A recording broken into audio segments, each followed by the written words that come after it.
You see, the constant negative stories that she told perpetrated more negative events and situations for her to talk about. Her negative stories literally created more and more negative experiences, which she couldn't wait to spread like a disease until she lost her friendships and support system. She had to move away again to find new people to tell her stories to. I guess we have to let go of those negative stories. Today, we're going to be celebrating Cassira McKee and three other women that I love so much. Welcome. Welcome to my Friday wrap-up show. Who or what are you celebrating this week? Wow.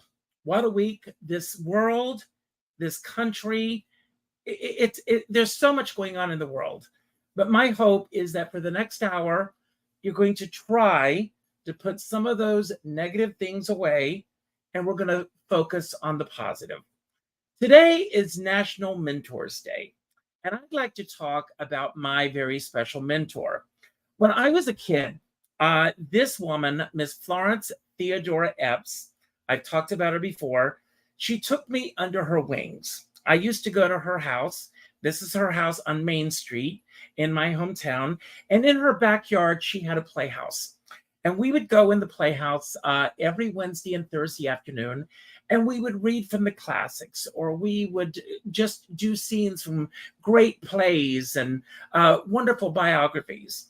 And as we were reading, she would ask me about certain people, events, places. And if I didn't know anything about them, she would close the book and she would say, "Ricky," as she always called me, "I will see you here next Wednesday." And I would show up the following Wednesday, and I had to know who these people were. She instilled in me that every time I step in front of the camera, every time I step on stage, that I am carrying with me the mantle of every great artist and every great person that has gone before me.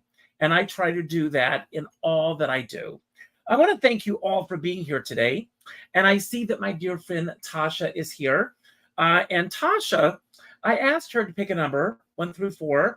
All of our ladies are waiting in the wings. I admire and respect all of them. But the number she picked was door number 3. She has no idea that she's about to come on camera, so I hope she's at attention. And here she is, Cassira McKee. Hi! Hello! Thank you for reading that. I love it. Let me put my glasses on. Thank you for reading that. I'm like, oh, I wrote that. That was good. I was just reading a passage from my book on page 91.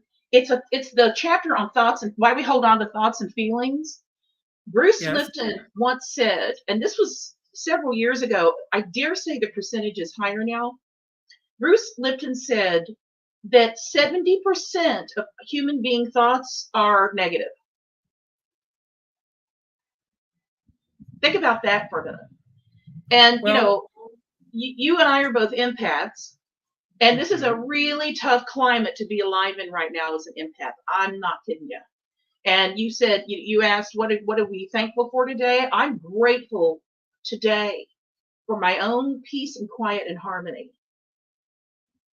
That's what I'm really grateful for.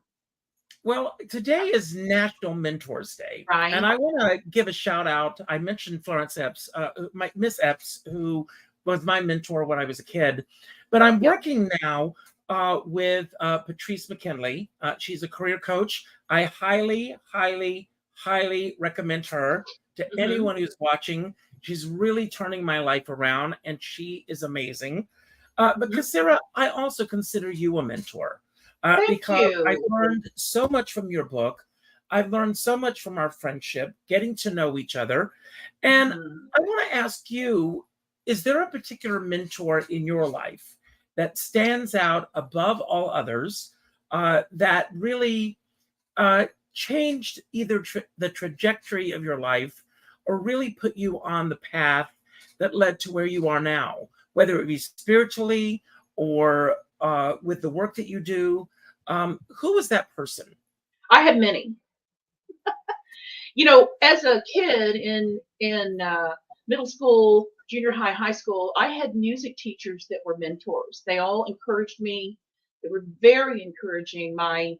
It turned out that my high school music teacher was on the board of Dallas Summer Musicals. And I didn't know at the time until I was cast in Hello Dolly with Carol Channing at 19 years old that he was prepping me.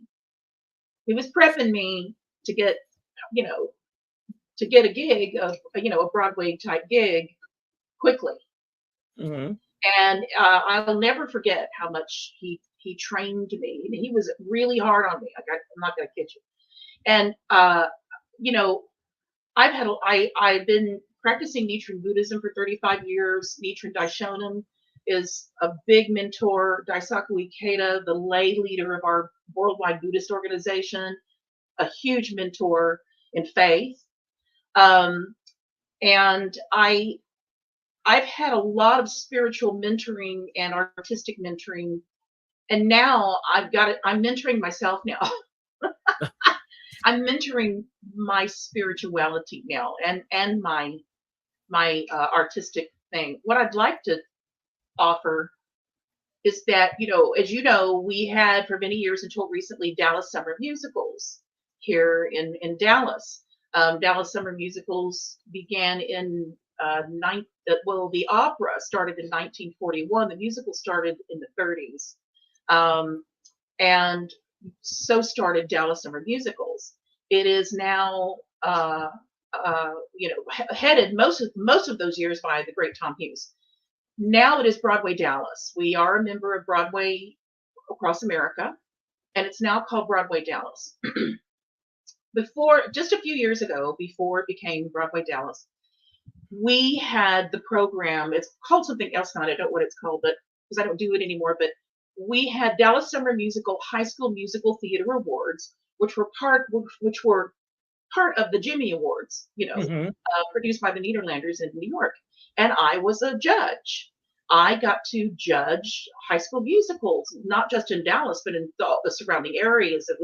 And these surrounding areas, listen, Texas is no podunk, you know, state anymore. We've got That's these true. giant state-of-the-art high schools that are like colleges all over Texas. So I got to, oh my gosh, I got to judge in Paris, Texas, Waco, all over Dallas, you know, and we get to mentor kids in that program. And here's how: we get to give them constructive criticism, not, you know, put them down and make them feel bad about themselves. You know, not say, oh, when I did that show in 1402, we did it like this and it was better. You know, nothing like that. We get to when these judges around the country judge these kids, and I can't even stand the word judge. I'm going to say assess. Mm-hmm. Assess. When we assess their performances, we also assess the costuming, the lighting. Nowadays in the program, it's best that you make all of your costumes. It's best that you have kids, you know, with their teachers design the lighting. It's best that the art department make the sets. If you got to rent something, that's okay. There's a few points you can take off here and there. I think you're allowed to have maybe one or two professional musicians in the orchestra if you choose to have an orchestra. However, these days, there are musical tracks. People use tracks, a lot of tracks now, which is okay as long as they're part of as long as they're okay. You can do that. And I got to tell you, I got to judge the musical at my alma mater, at my high school. And I thought, you know, when we're kids and we perform on these school stages, they seem huge, and the auditorium seem really huge. I haven't been in that auditorium in 40 years, you know. I walked in that auditorium. I thought, oh my God, this place is tiny, and there's almost no wings. And I don't even know how they keep their shop up. I don't know how they do it, you know. But I got a lot of. I was fulfilled by the fact that I got to just encourage these young people, some of which want to perform as a career. A lot of them in our program have got, like John Fredrickson. They've gone on as young people he's in his 20s and he's performing everywhere, you know, and he's graduated. Was 4 years ago. So it's been about 4 years. He graduated from Texas Tech. Here in Texas, we have these ginormous music programs in the colleges. You had no idea. They're dedicated to live performance. They're dedicated to jazz musicians, classical musicians, dancers, choreography, and to be able to be trusted to judge kids, okay, but then actually fulfill it, fill out the forms, do the assessments, and give them encouragement, give them ideas, give them something to think about, Right. and Well, you're like, hey, how about this? How about that? Think about this, but you did a great job. Well, because Sarah, I want to bring on our next guest, but you're going to Okay. help me do that. But before we do that, Okay. I've laid out 3 questions. I know how you love this. Oh, So, I love your top yes. questions. Good So Lord. pull a number 1 through 3, and your surprise question for today. 3. And your question is, which value do you care about that you feel that you're not currently living? Value. Gosh, there's so many. I don't know what you consider to be a value. I was thinking the first thing that came to my mind was a skill. Well, that could You mind be. if okay. I think my value actually is it's why I wrote the book, Let That Go. I teach my friends how to let stuff go. I teach I ask people if I took a poll of everybody I've counseled and helped through some things or assisted through some things, the number one thing people want to let go of, you think it would be material things, right? People hoard and they can't walk in their garage. Yet the number one answer is letting go of other people. Wow. Well, it's true. Well, Negative we're not people in going their to let lives. go of I our think next that's my.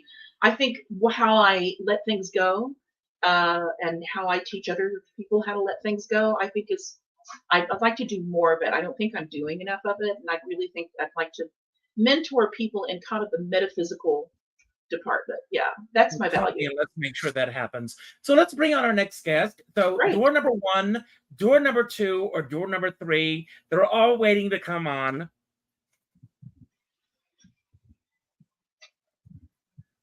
So pull the number 1 through 3. Kasira? Yes. Can you hear me? Yes. Door number 1, door number 2, or door number 3? Oh, doors. Let's do door number 1. Okay. Well, we were in a book group together. Yes. You remember? Oh, Jody? yes, I do, because it was my book. Yes. Hello, Jody. Jody, hi. Hi. Oh my gosh, you look great. You too. Lovely to see you guys. Oh, it's really nice to see you. Well, I am so thrilled that you are here today. We're going to talk about your project, Jody, that you're working on, because you have a one-woman show that you're going to be doing. I'm happy to say, I hope you don't mind my putting this out there, that I was able to guide you towards the date that you're doing the show on, because it's the day after Halloween, and you're going to be doing this show. And the show, I'm going to bring up the poster for this. And if you can tell everyone a little bit about the genesis of Nell's Plague Play.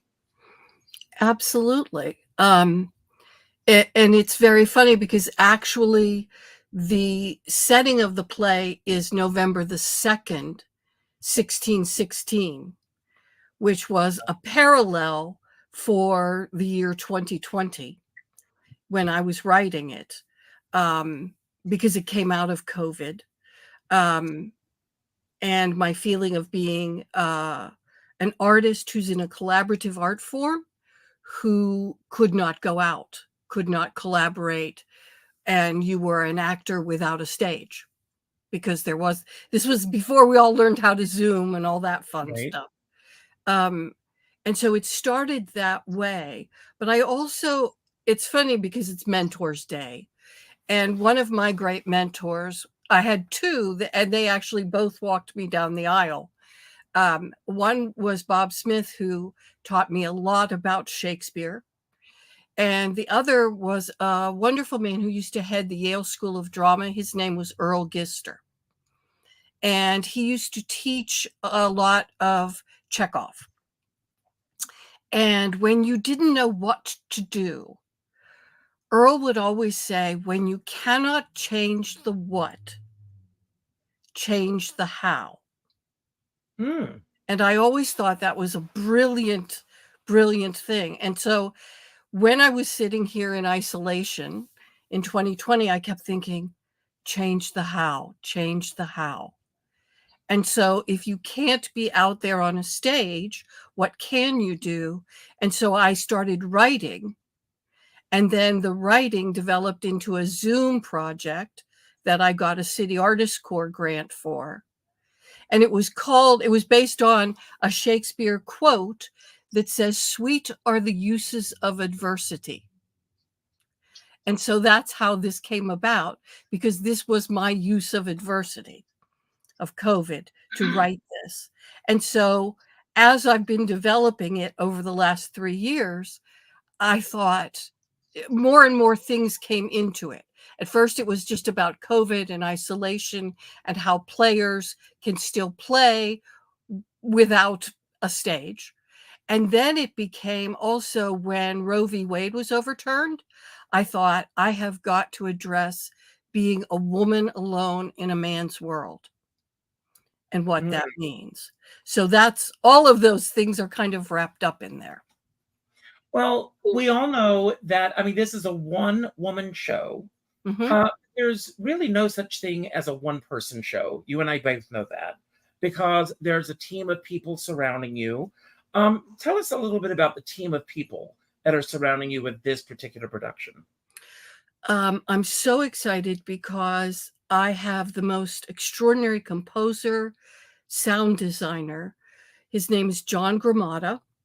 John and I met 37 years ago when I was doing the out-of-town pre-Broadway tour of Long Day's Journey into Night. And our first stop was Duke University in North Carolina.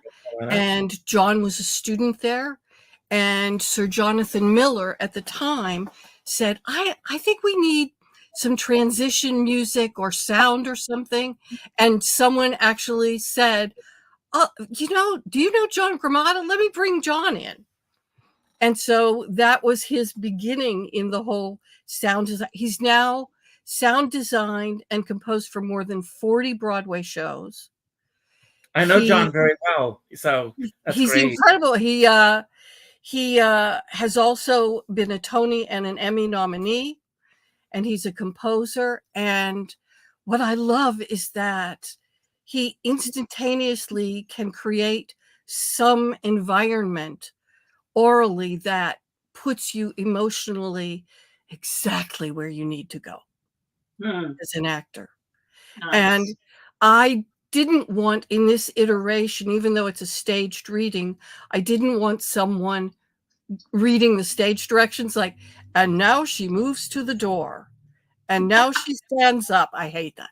So I thought, what could I do? And I thought, the other character is the sound. And we can create that with the sound. And so John is kind of my other character. That's amazing. I can't wait. And I want to let everyone know that the links that you see on the bottom of the screen, all of these links will be on my YouTube channel.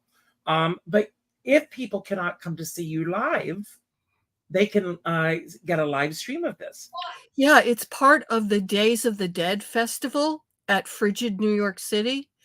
And they offer, which is so magnificent, there's an entire festival going on right now of things that are Mexican in culture for the Days of the Dead, all the way through everything. Mine is more Samhain related, which is a Celtic Days of the Dead. And they have all of these things, and a lot of them, they offer a live stream option. So if you buy it, let's say you can't be in New York, you can actually buy a ticket and live stream it on your computer. That's great. And again, all that information will be on my YouTube channel. So there are 3 cards laid out. So pull a number 1 through 3. 2. And your question is, I probably know the answer to this, but I'm going to ask you anyway. If you could meet any historical figure, who would you choose and why?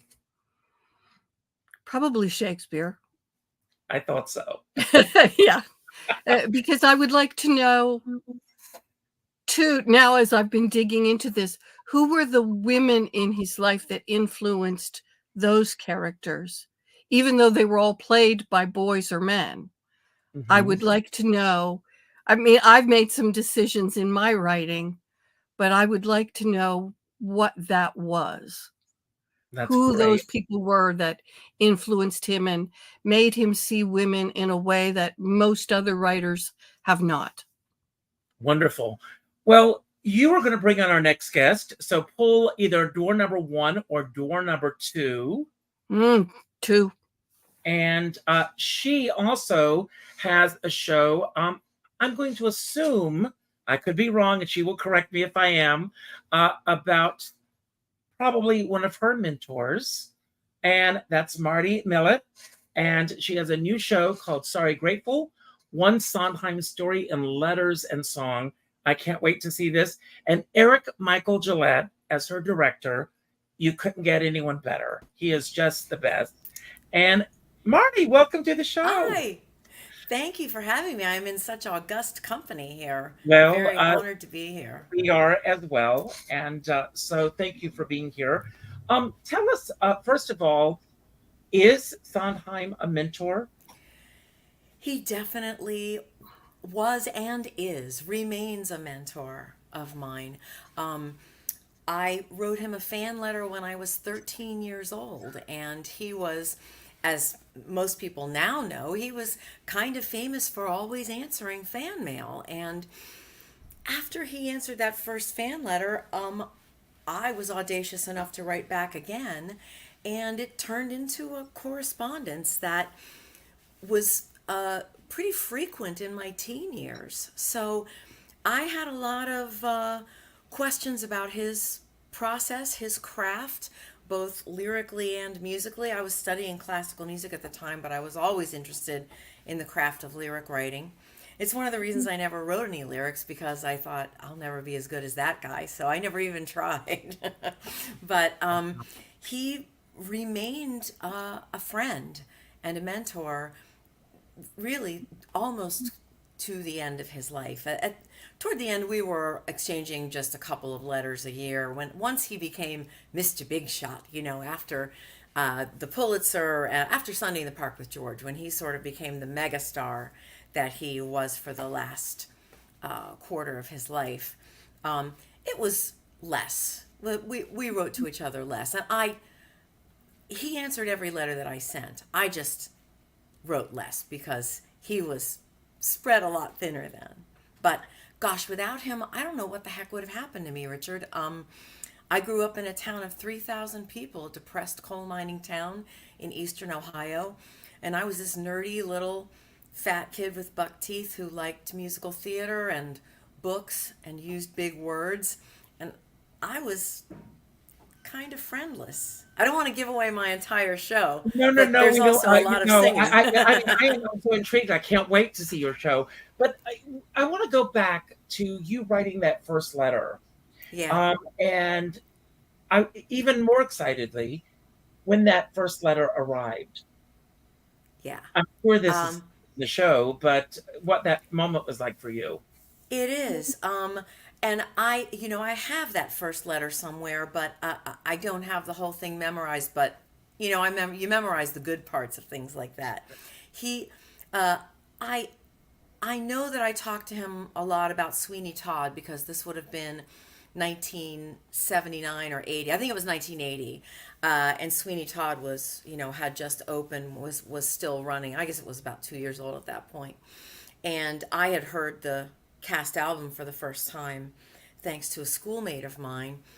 And I know that I praised some very specific things. I was already doing community theater at that time, and my first mentor, who was named Hal O'Leary, who I should definitely not leave out in any discussion of mentors, Hal taught me how to give a compliment to a fellow artist. So I was very specific in my compliments, and I had some remarks about both the music and the lyrics. He praised my intelligence and my maturity. Let's put it that way. I do remember that. And answered, I'd have to look at the letter to remember what exact technical question I had asked him. And our letters were always like that. And I remember one in particular, and this one is in the show as well. This was years later. So I was about 16 or 17 at this point. And the entirety of this one letter was, "Dear Mardie, your letters are getting sharper and funnier. You're growing up.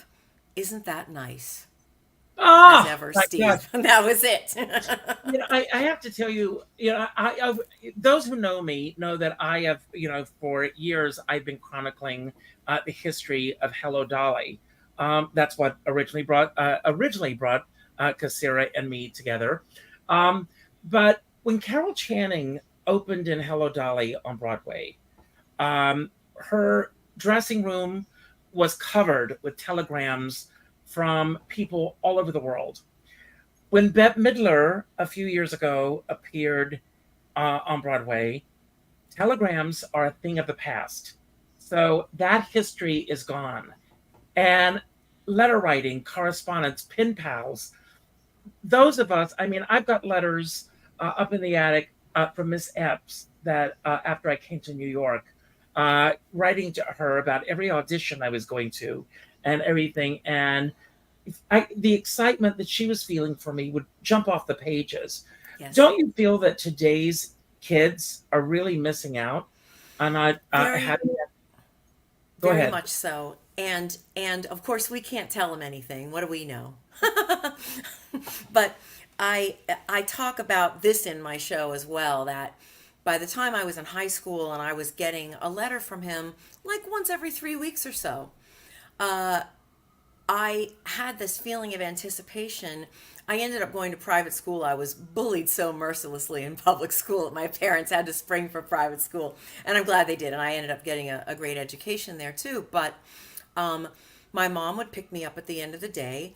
And if there was a letter from Steve, I was by that point calling him Steve, which sounds ridiculous to me now. But at the time I was like, of course I call him Steve, If I had a letter from him, it would be sitting on the passenger seat as she pulled around in the circular driveway. So I'd be watching from the steps, looking down at that passenger seat to see if there was that white rectangle on the seat. Oh, yeah. I can see those moments as clear as day. What an amazing gift that you both had. But I want to, very quickly, I want to bring our next guest who's waiting very patiently in the wings. But you have a show called Purple Diary, and it's about Mary Astor's Purple Diary. My husband, Michael Garin, and I are collaborating on this musical. He's written all the songs, and I have written the book. And I never thought I was going to do this, but another thing that my show covers is Sondheim told me that he didn't care if I ever sang again, but that I should continue to write. And given how much I love my singing, to have him say that to me about writing, I was like, well, maybe I should really consider that. And it turns out here I am using it. I didn't think I would be doing it. It sort of fell into my lap. It is about the actress Mary Astor, the film actress, who was she was the girl in the Maltese Falcon. She never Judy Garland's mom in 2 movies. Right. And of course. I know you know. I love her. So, yes. And I also know the story about the diary. The Great Sex Scandal of 1936. Yes. Our musical is based on the best-selling book by the illustrator Ed Sorel. And if you don't know the name Ed Sorel, you would definitely know his work. He did a bunch of New Yorker covers. He did all the murals in the Waverly Inn and in the Monkey Bar. So he sort of specializes in old Hollywood, old Broadway stuff. He wrote this book about Mary Astor's sex scandal ran into my husband at a random piano bar gig, and said, "Have you ever thought about writing a musical?" Michael's like, "I've written a couple of them. My husband wrote Song of Singapore." And he said, "I've wrote this book and I think it'd make a good musical." So things, sometimes things just fall out of the universe and you go, well, this can't be for no reason. So we've written this musical where we've done a reading of it. We have demo recordings. We had the great delight of having Kate Baldwin play Mary Astor on our demo recordings. And she's Another Dolly astoundingly alumni. good. Yeah, Oh, we I love her. first saw her in Hello, Dolly. Yeah, Yes, it was the yes. first time I saw her on stage. And we're looking for a production. Me, I'm like, why not aim for the top? I said, I want a Tony Award. Let's do it. I But, love this. I love yeah. this. I love this. I love this. And manifest it, manifest it, manifest it. I That's what we're believe it. doing. Yes. And It's when you go to the next step, I want you and Michael and Ed all on this show, and we'll do a whole show about the book. Oh, you'd love Ed. you know, He is an absolute delight. because I'm just so fascinated by that whole story. And there's a documentary that shows up from time to time on TCM. If it Yes. pops up, check it out because it's really I've seen amazing. it. So we're going to bring on Nicole, who's waiting patiently in the wings. But before we do, pull a number 1 or 2. Oh, 2. And your question is, it's a statement.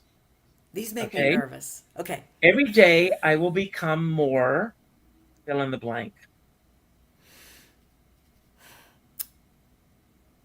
I'd like to change it slightly and say every day I will become a better listener. I spent a lot of my life not being heard, and I have a tendency to talk. And other people want to be heard too. It can be a thing when you're a person that worries about yourself being heard. Every day I Absolutely. want to be a better listener. That's wonderful. I heard someone say that the other day on TV. As she's getting older, she wants to be a better listener. And I think as I'm getting older, as well as we all are getting older, that's something as well. And I think too many people are not listening these days to a lot of things that are going on. So I am so excited because we have a new guest that we're going to be bringing on. She has a new show called Family Ties, and we'll find out what that's all about. And welcome to our family, Nicole. Thank you for having me. It's really exciting to be here. So tell us about the show. So it's my debut cabaret show. And so basically I have a bit of, a typical Italian-American family, but I have a grandmother that kind of started this all, my Nana, who is off her rocker. Like I loved her. She's one of my favorite people in the world, but she says some of the craziest, most inappropriate things. And I started to capture them over the years in video and just jotting them down because I didn't want to lose her essence. Because, and I actually, for instance, I said to her, "Why did you marry Papa?" And she said, "I loved him and I wanted to get laid." So I'm like, okay, all right. So like there's in a lot that of order. gems in In there. that order. Exactly in that order. So I tried to capture it. And then as I was exploring what I wanted to do a show about, and I've been posting videos that I've taken of her on my social media for years and people get a kick out of it, I sort of thought like, let's explore family. And she was at the base of it. It's not all about her, but it's really about my upbringing and the crazy family funny stories that are 100% true. And then also the different types of families we choose along the way and that we form as we grow. I love that. Yeah. And you have, probably one of the busiest directors in all of cabaret. That's Lenny Watts. I love him dearly. He's been on this show many times. I'm sure that you would definitely put him in the category of mentor. What is it that Lenny brings to the table for you? He brings so much. I think we just click because I like people that are very direct and he gets right to it. He somehow knows exactly what I need to hear and tells it to you straight. And I love that about him. He has such a great creative mind. And it's almost like he can read my mind. Like I'm trying to get somewhere, but I can't figure out how. And he just comes in with the answer, like as if it was always there. There's a lot to learn from him. He's so generous and he he just has a knack for this and such an eye for this that I really respect him. And he's been really influential to me in helping me discover what my voice is.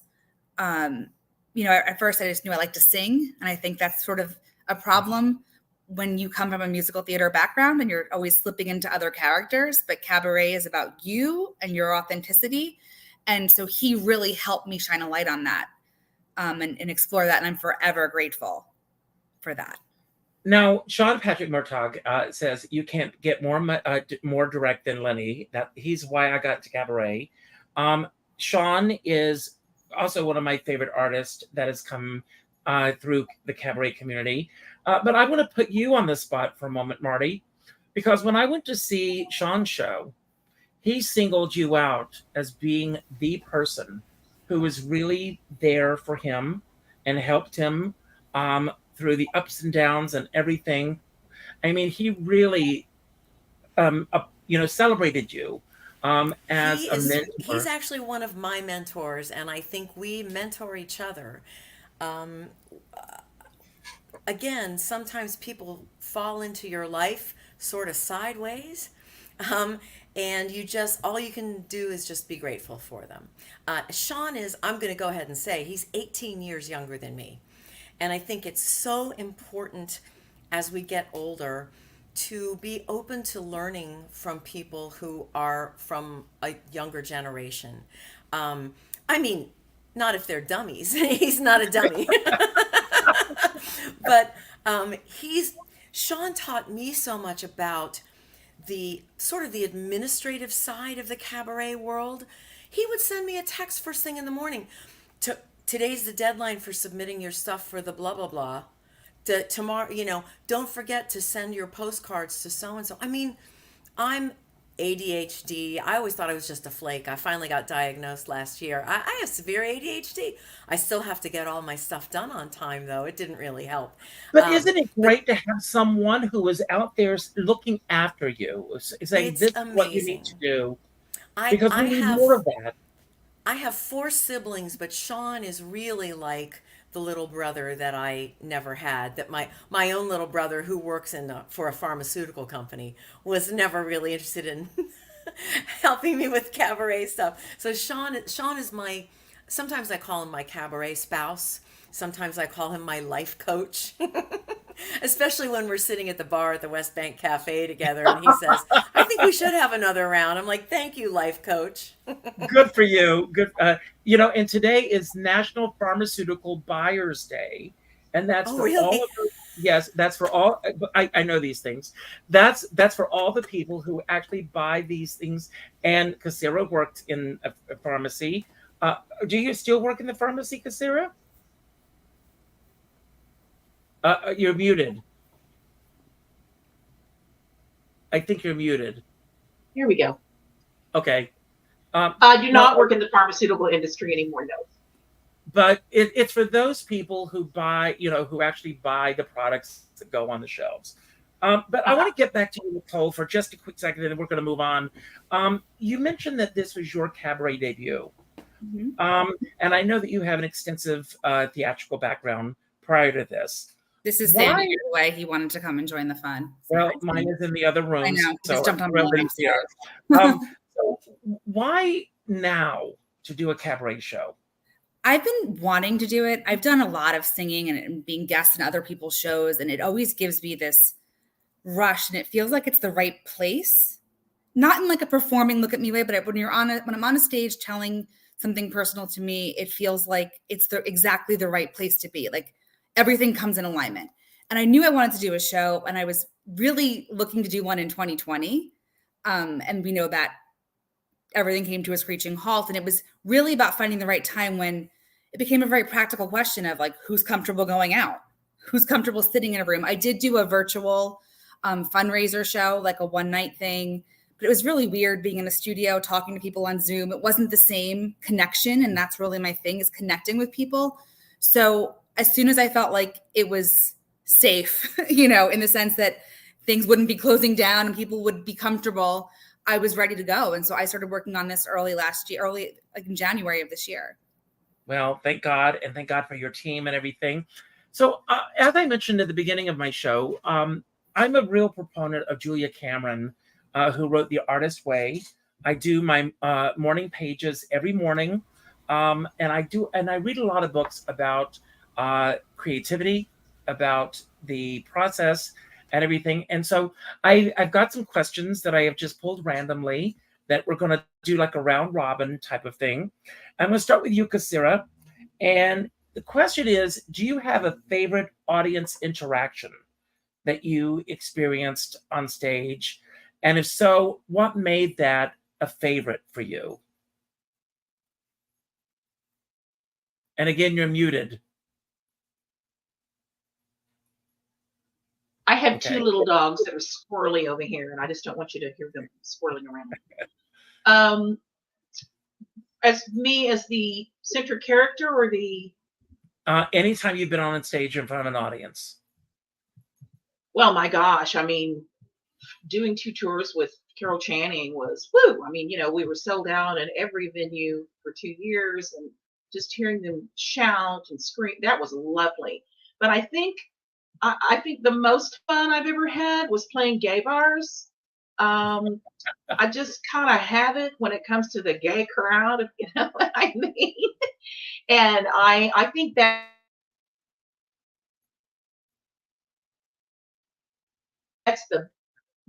one of my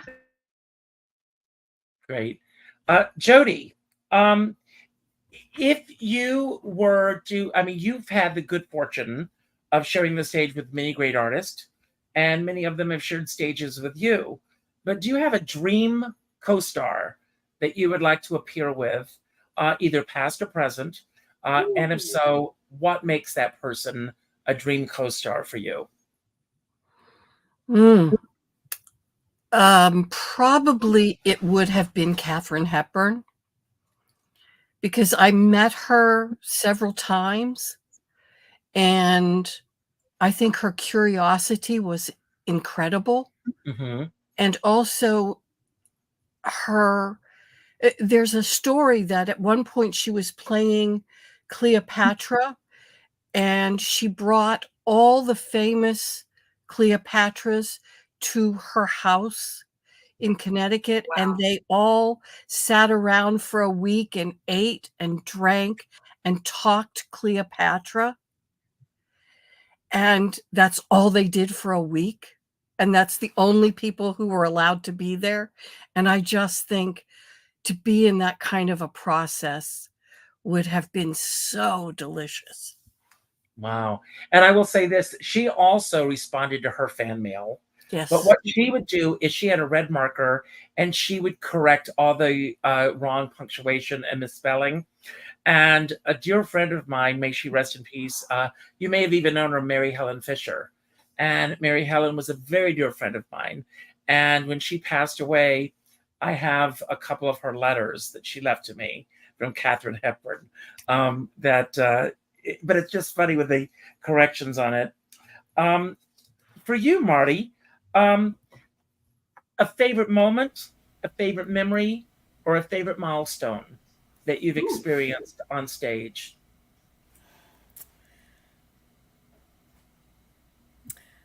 I was thinking about this when you asked Kasira's question. There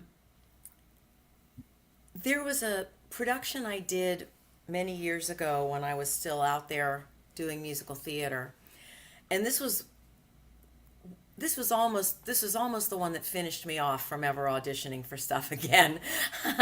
It was a production of My Fair Lady, which is my favorite show. And I was in the chorus, and I was the second understudy to the lead. And it was one of those shows where the women's dressing room was just a really toxic place. And I don't need to go into details. We have all been there, right? And like I said, it really almost kicked me out of musical theater for good. And I had come out of the dressing room, and we were on stage during the, Ascot Gavotte or whatever. And my head was full of black clouds, and I looked down, and in the front row was a little girl, 4 or 5 years old, dressed to the nines, shiny black Mary Janes, big bow in her hair, right in the center of the front row with the biggest, most beatific grin on her face. And I thought, give that kid the show that she needs. Forget about all this crap that's going on. I don't care if nobody else on this stage is giving her their A show today. You're going to give it, third black and white clad lady from the left. And I always think of that little kid because I was her once. Well, there's a great story that I'll share with all of you.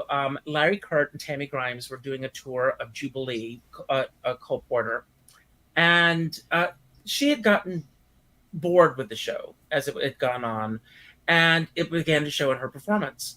So one night, Larry Kurt went up to her and said, "You're not going to believe who's in the audience tonight." And she said, "Who?" And he says, "I'll tell you later." And she knocked up her performance several notches, giving the performance of a lifetime. And every time she'd see him, she'd go, "Who's in the audience?" And he'd say, "I'll tell you later. I'll tell you later." As the curtain came down, she said, "Who was in the audience?" He said, "People who paid to see you." Don't ever forget that. God bless Larry Kurt. Yes. And it's one of my favorite stories. And and she told that story, and I love that. So Nicole, as I mentioned with my writings, how did you feel? How did you feed your soul this week artistically? Well, I've been doing a lot of singing this week in preparation for my show, which opens next week. And I think it's really just carving out the time to be with yourself. And sometimes a good vocal warm up of just checking in is sort of like a spiritual meditative experience for me.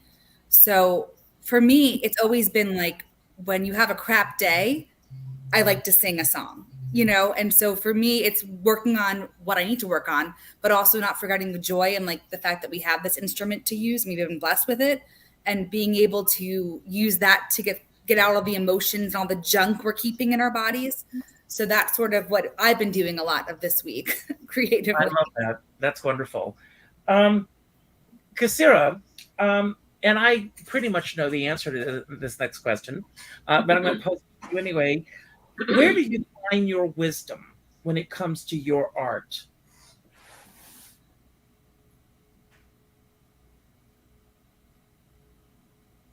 My soul. Comes from my soul. And I stay, we are higher consciousness. And if anybody says they're not connected to their higher consciousness, you're just blocking it. So, I just, through my spiritual practices, I just feel like my soul connects to my God mind connects to my ego mind. It's probably it's a relationship with my ego mind and my higher consciousness mind, where I get the wisdom. And speaking of higher consciousness, a little plug, Kasira will be back here on Sunday night with Cyprian Diaz, Erin Grillor, two incredible astrologers. And we're going to be talking about the Hunter's Moon and why this moon is important at this time of year. If you believe in manifestation, and I do, this is the time to start thinking in those thoughts and start making Mary Astor's Purple Diary get on the boards. That's where it's going to happen. Yes. Jody, what scares you away from attempting or beginning a new project, if anything? Fear of judgment. No. And also, it's not exactly imposter syndrome, but even though you know that what you're doing is good and has value, there's always that niggling earwig of doubt that comes in and goes, they're gonna find out. This really isn't that good. Oh, maybe I shouldn't have put it out there. It's not ready yet or whatever. So I would say that, yeah. No, I've shared this story before, but I'll share this again. Carol Channing uh, told me once that she was doing Gentlemen Prefer Blondes, and the show was the hit of Broadway. She was on the cover of Time magazine, and she was on the cover of Newsweek. And she was only the second actress to have that distinction. The first was Tallulah Bankhead. And she was the toast of Broadway. Everybody loved her, except Dorothy Kilgallen, who was a very acerbic critic at the time. And Dorothy Kilgallen said she could not understand Carol. She couldn't sing, she couldn't act, she couldn't dance. They should call the show Gentlemen Prefer Amazons because she was like a bull in a china shop. And it began to affect her performance. And Anita Luce, who wrote Gentlemen Prefer Blondes, came to see the show, and Anita said, "What's going on?" And when she told her this, she was afraid that the rest of the audience was going to start to believe what this one person thought. And the advice that Carol gave me, because I was having a bad day at the time, she said, for every person who likes you, there are an equal number who don't. Get used to it and move on. And that's the best advice I could give. Mardie, similar question. What is holding you back, if anything? I would echo what Jody said, the imposter syndrome stuff. As I was saying earlier about writing, I have always written songs. When I was a kid, I used to write, kind of folky singer-songwritery kind of stuff. And once I got interested in Sondheim's work, I was like, well, unless I can do it that well, why would I ever attempt it? And then, of course, I met my husband who, he doesn't really read music. He plays the piano by ear, and he just goes, I have as much right as anybody else to write a song, but very hard when you have that idea of perfection. I just whispered this to someone last night. The perfect is the enemy of the good. And I can't remember who said that. I'm sure somebody here knows. But perfectionism is always what holds me back. And I didn't think I could write the book to a musical. My husband was in charge of hiring the person to write the book, and he had fired 2 or 3 different people. And I was standing off to the side, as I like to call this a typical Gen X moment. I was standing off to the side with my gum going, geez, even I could do a better job than that. And then I was like, oh crap, it's going to be me. Wow. And when it fell into my lap, could I have said no? Yeah, I guess I could have. It didn't feel like I could. I thought, well, it's not going to be worse than Right. than one or two of the others. I mean, some just, hey, it didn't work out, whatever. But I thought whatever it is that I actually read this on a meme the other day. Whatever it is that you are holding yourself back from doing, that you're afraid to do, just know that there is someone out there confidently doing it crappily and taking all the credit for it. So why not attempt it your way? Someone is going to hate it. Absolutely. They probably won't be. There will be people that do like it. Oh my gosh. Well, I want to give a shout out to Meg Flather. Speaking of mentors, she has an incredible show about the relationship of Stephen Sondheim and Oscar Hammerstein II. And Oscar Hammerstein II, of course, was his mentor. Yeah. And he learned so much from him as well. And he also had those same fears that he could not measure up to what Oscar Hammerstein II did. Just do great work and the audiences will follow. Nicole, how did your getting started on Family Ties come about? How did the team come together? Well, so I really got connected to Elaine when I did the 2019 Mama's Next Big Act. And I started I'm like, I really like this guy. He's cool.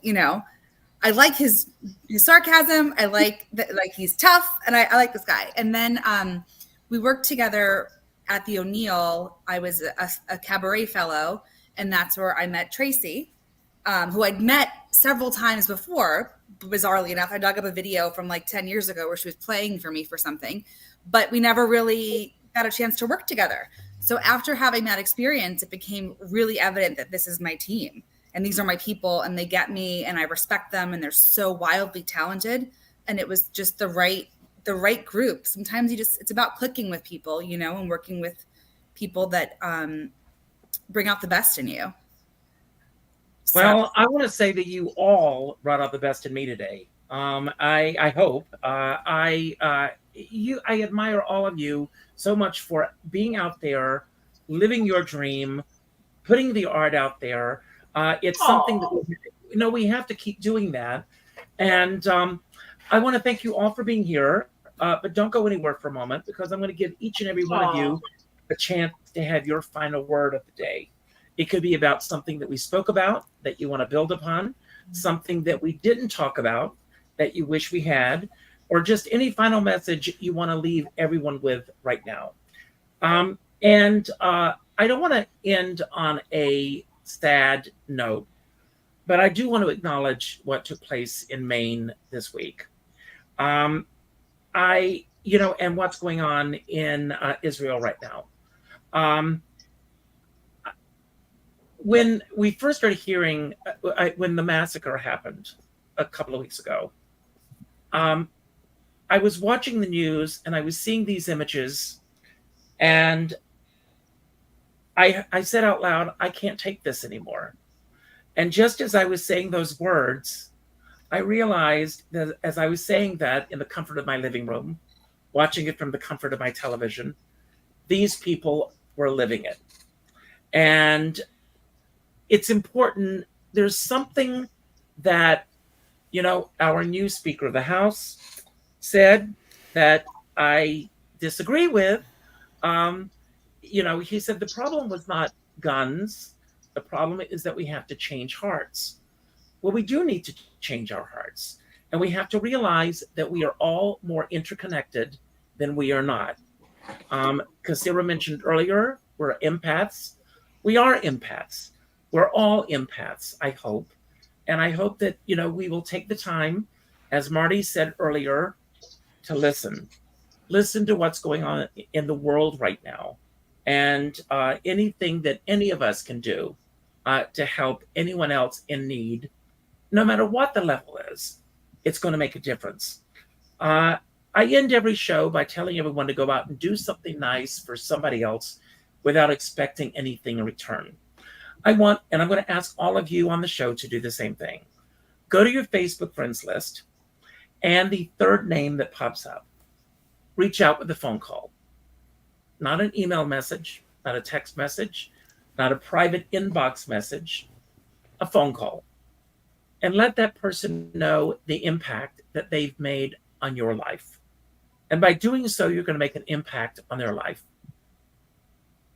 When we hear about this guy who went and shot these people, and we understand that there were mental issues going on, none of us, and I'm not making any excuses, folks, don't think I am, none of us know what someone else is going through unless we take the time to reach out and talk to these people and talk to our friends and our loved ones.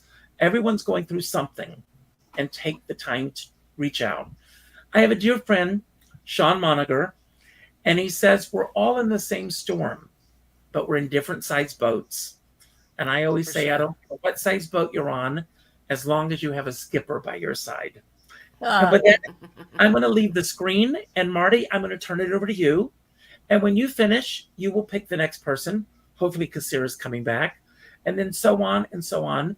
And the last person standing, when you say goodbye, I will end the show, so you don't have to worry about how to end it. So, Mardie, it's all yours, and everyone, make it a better tomorrow. Mardie, it's yours. I was thinking earlier about when we were talking about how perfection holds us back. One of my favorite lines from Sunday in the Park with George, which is, what got me ultimately to write the book to this musical that we're doing, anything you do, let it come from you. then it will be new. It sounds so simplistic when I say that out loud. It sounds better when it's sung. But it is what Hammerstein taught Sondheim, and it is what he taught me. Being able to communicate in whatever your chosen medium is, in your own authentic voice. And I'm now going to quote my own husband, which will make him very happy, but it happens to be true. In terrible times such as the ones we are experiencing, I think often about how lucky I am to be someone who makes music, I have this outlet for, shall we say, my better angels. But the way my husband Michael always puts it is, it's a blessing to be in the happy business. Those are my parting words. Now, who am I going to hand it off to? Kasira, since I've known you for so long, handing it off to you.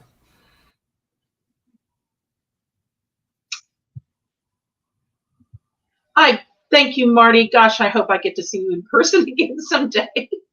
And with Billy and Doug, that would be really fun. You know,